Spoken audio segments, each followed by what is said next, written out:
I'm glad you asked. The JCPOA actually just gave a landing strip for the Iranians to get to a nuclear weapon. So it didn't. This is total and complete. We will not produce, and we will. Hold on a second. We will destroy our enriched uranium. But hold on a second. Hold on a second, Tim. Space. But what are the markers? If the Iranians, but what are the markers, Tim?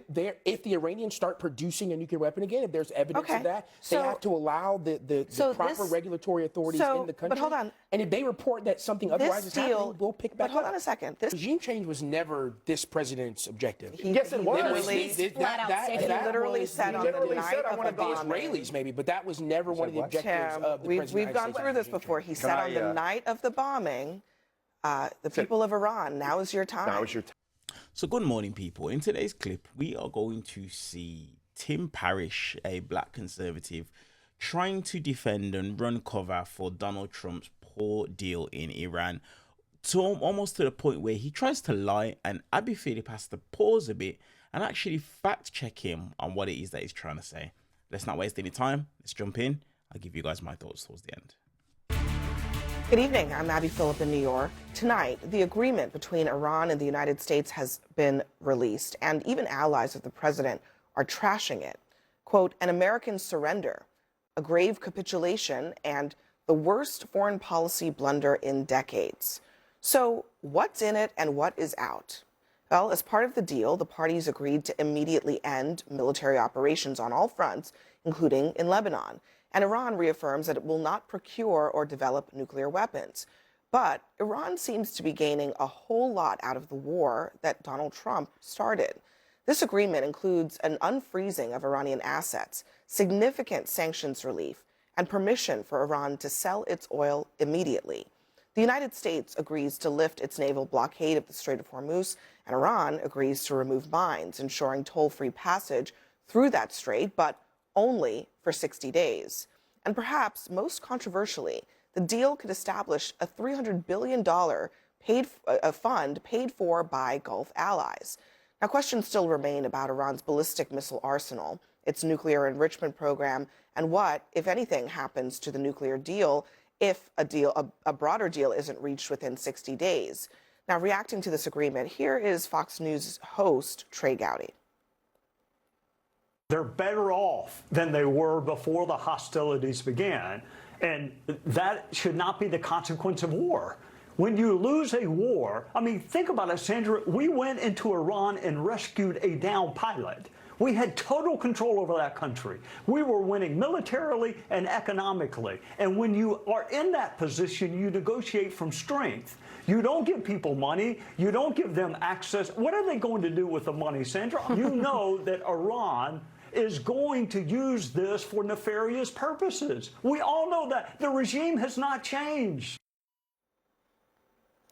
And Keon, you've been with us so much now over the last several months. Right. We know you to be an expert on the Iranians and also expert in these negotiations, the old one in 2015 and where we are now.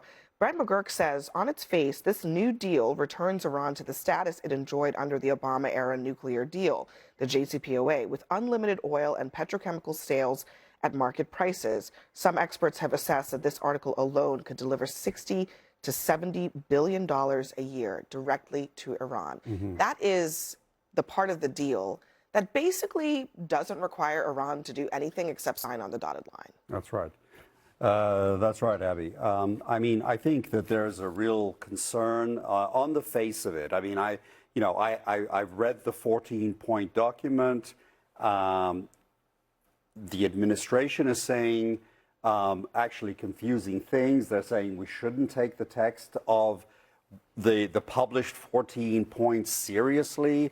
Why? Because there have been back-channel commitments by the Iranians. They call it a political document. They say they have a gentleman's agreement with the Iranians. Right. Now, unfortunately, they, there's a kind of a misunderstanding of how things work in the Middle East. In the Middle East, what people say to you in private, in English, is usually irrelevant and meaningless. It's only what they will say in their own language publicly that actually counts. So it's actually the opposite of the U.S.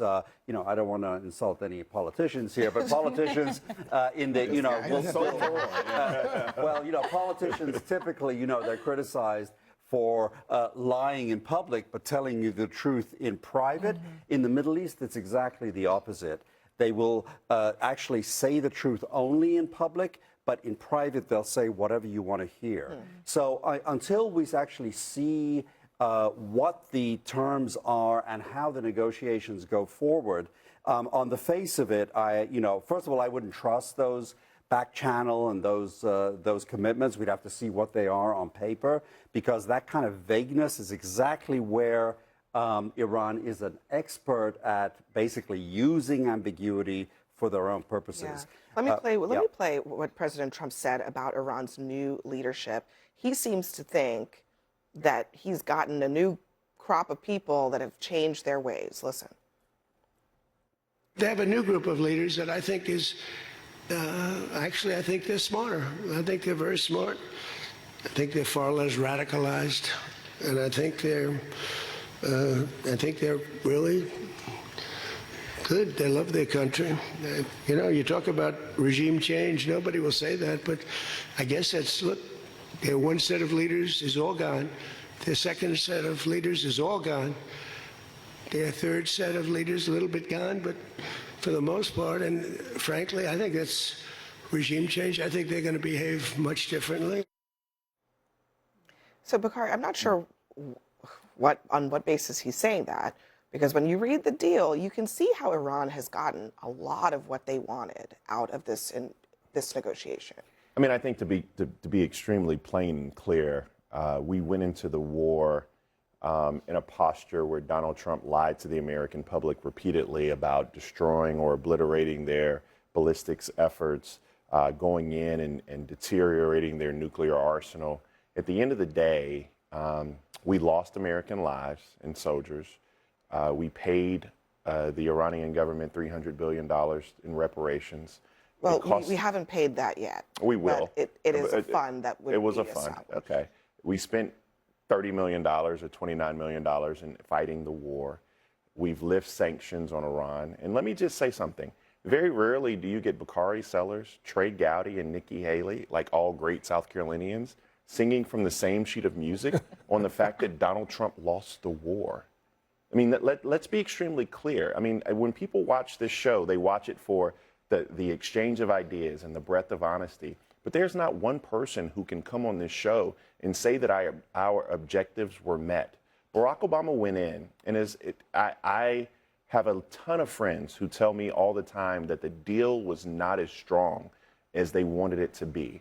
But we spent about $1.8 billion. A lot of that was unfrozen Iranian assets. We actually were able to secure 98% of their enriched uranium. They were further away from a nuclear weapon than they are today.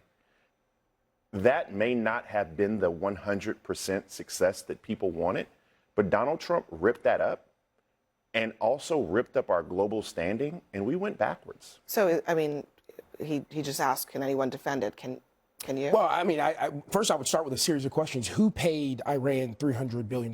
Well, it's a fund that will be. It's in paragraph. As I explained, hold on. Well, as I explained, the text of the deal establishes, or it posits that there would be a fund that the United States would facilitate being established for the reconstruction of Iran. Right. It suggests that the Gulf states would play a role in funding that fund. Right. So, there are parts of it that are vague, but it promises to the Iranians up to $300 billion in funds to rebuild the country that we destroyed. Although I'll just add, I'll just add, it says the mechanism for the implementation of that will be finalized only as part of a final deal. So that part of it is not going to start on Friday. But, right. And so this is where accuracy matters, right? You can't say on national television that the president is given. Well, Tim, I corrected him on that. Did, and but there are other points about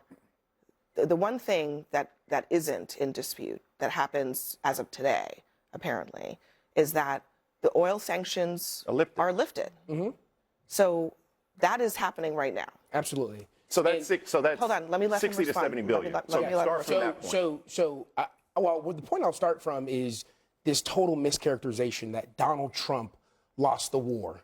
First of all, the one objective, the strategic objective that the president was very clear about from day one was that we did not want them to procure a nuclear weapon. In that deal, one of those 14 points is Iran coming to the table and saying, we will not. Let me ask, can I ask you a very simple question? I let you finish. Go ahead, because I want you to ask and say, was that in the JCPOA I know, but or not? I Go ahead. let you finish. Go There we ahead. go. So that's in one of those points, right? Is that we don't Correct. get a nuclear weapon, a nuclear armed Iran. That was the one strategic objective the president had going into this, and that's victory. And so I don't know why. Can I ask you a simple question? Was that in the JCPOA or not? Was it word for word or not? Actually, Bakar, I'm glad you asked. The JCPOA actually just gave a landing strip for the Iranians it literally to said get the to a same nuclear thing. weapon. So it didn't. This is total and complete. We will not produce, and we will. Hold on a second. We will destroy hold on a second, our enriched Tim. uranium. But hold on a second. Hold on a that. second, Tim. And before you jump in, Stephen. Hold on. Before you jump in, Stephen. The JCPOA said that Iran will, under no circumstances, ever obtain a nuclear weapon. And in fact, this deal contemplates that, because what it says is that Iran reiterates what they say has been their longstanding stance, that they would not have a nuclear weapon. Now, I think what you're referring to is the fact that the JCPOA had sunset provisions for the limits that they had on nuclear enrichment. That is true. That's right. However, you also have to acknowledge that this deal has absolutely zero provisions when it comes to the fate of Iran's nuclear enrichment program and its nuclear weapons. No, that's not true, Abby. This deal is performance-based. But but what are the markers? If the Iranians, but what are the markers, Tim? If the Iranians start producing a nuclear weapon again, if there's evidence of that, they have to allow the proper regulatory authorities in the country. But hold on. And if they report that something otherwise is happening, we'll pick back up. But hold on a second. This deal doesn't say Iran will never be able to enrich uranium in its borders. You know what it says? It says that we'll determine at another date the fate of enrichment in Iran, which suggests that this deal is contemplating that Iran could enrich. Now, President Trump was even more explicit in an interview a couple of days ago with the New York Times, and he said, yeah, maybe we might have a cap. Maybe it's around 3%, the same cap that existed in the JCPOA. So look, I get the sunset provisions, but when you have a document that it basically says, we'll figure it out later, you can't tell me that those are benchmarks. That's just kicking the can down the road. So I would say this, that I think it's false to say that that they weren't developing nuclear weapons, because they were. So whatever Obama did, it certainly That's not what I said. In fact, to be completely clear, I said they were further. They were further away in 2015 than they are. Still not true. That part isn't true either. So they were. We know that they were moving very aggressively ahead with developing a nuclear weapon, and that was one of the greatest dangers on the planet. So for you all to say he accomplished nothing, I think is absurd. What did he accomplish? We've moved them, and by the way, Trump has been very clear. What did he accomplish? Be clear with, what did we accomplish? We have denuclearized. No, we have not. Yes, we have. Can we talk about you don't even have their nuclear. There is no one. Trump Based upon what? Based on what? If they continue to try to develop a nuclear weapon, we will bomb them again. Right. Well, so because the bombing worked. Well, one of the realities is the one difference right now, practically because of the bombing, is that currently, as far as we know, the centrifuges inside Iran are not spinning.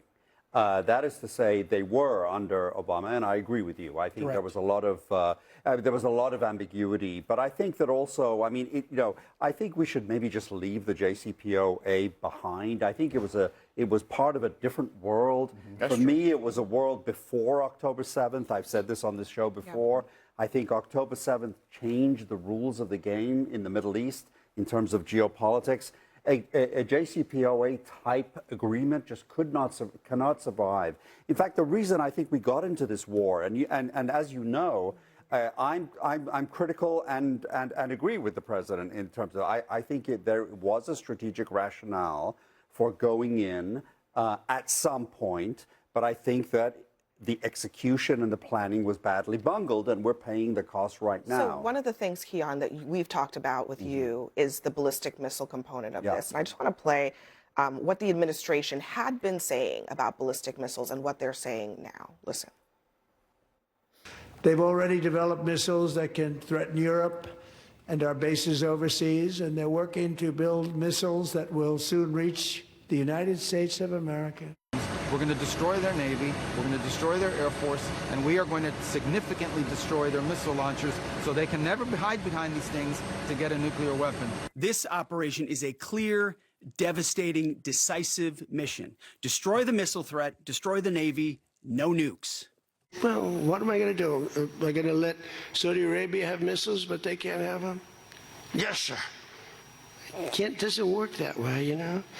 It doesn't work that way. And missiles aren't the problem. Missiles they hurt a little location, but they don't blow up the planet. I mean, what can I tell you? It's look. I mean, planning and look, knowing to do what I think to do the right thing is one thing, but knowing how to do it right is a different thing. That's very true. And you know, and I'm in the position that it was, you know, maybe it wasn't the right time to do it, but at some point I felt that the war was inevitable.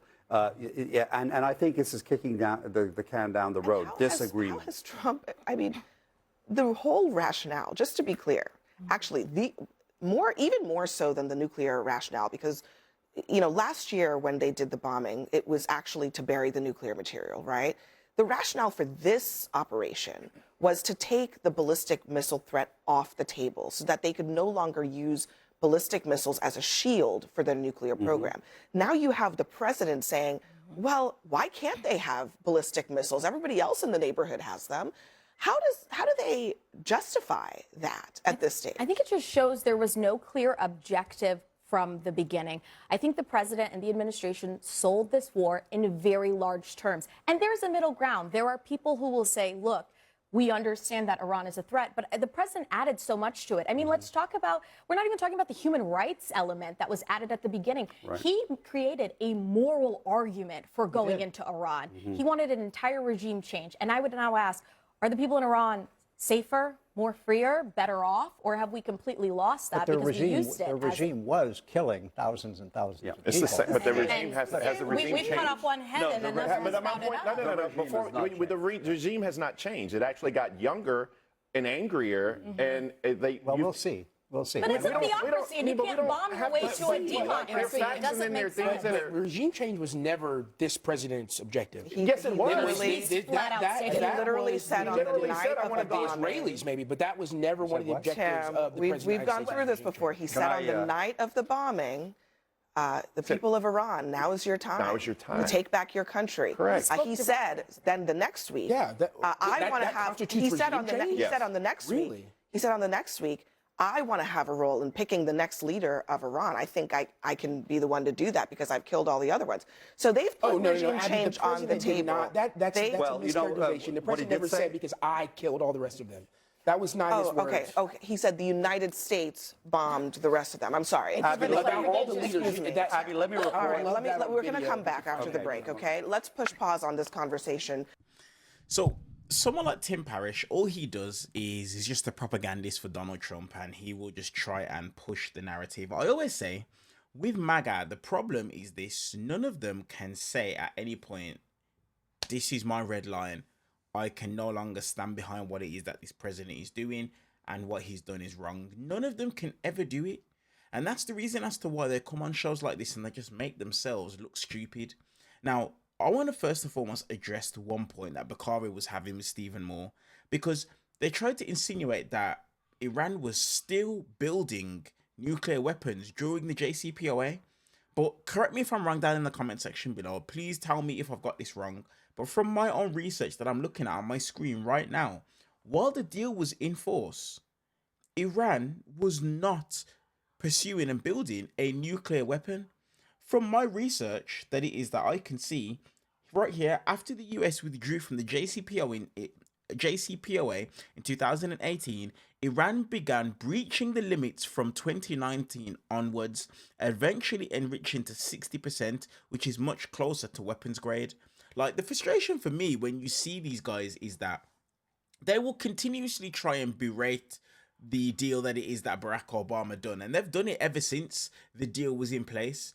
But now that their guy has created a deal that is actually somewhat worse off, They don't have the exact same energy. And what that tells you is that these aren't people that are serious in their criticism of Barack Obama when they were criticizing him. All they were doing is they were doing it to try and score political points. Because the reality is this, anybody with even a little bit of common sense will know that this deal that Donald Trump has brokered, has made, is a worse deal than the JCPOA. That's not something hard to comprehend. You know, under the JCPOA, $1.7 billion of their assets, of Iran's assets, was frozen and given back to them. Under Donald Trump's deal, up to $300 billion is going to be invested into Iran. Invested into Iran, sorry. And that is literally just one element of the deal that is already bad. And that's the reason why so many conservatives around the world are losing their head. Let me know your guys' thoughts down in the comment section below. See you guys in the next one.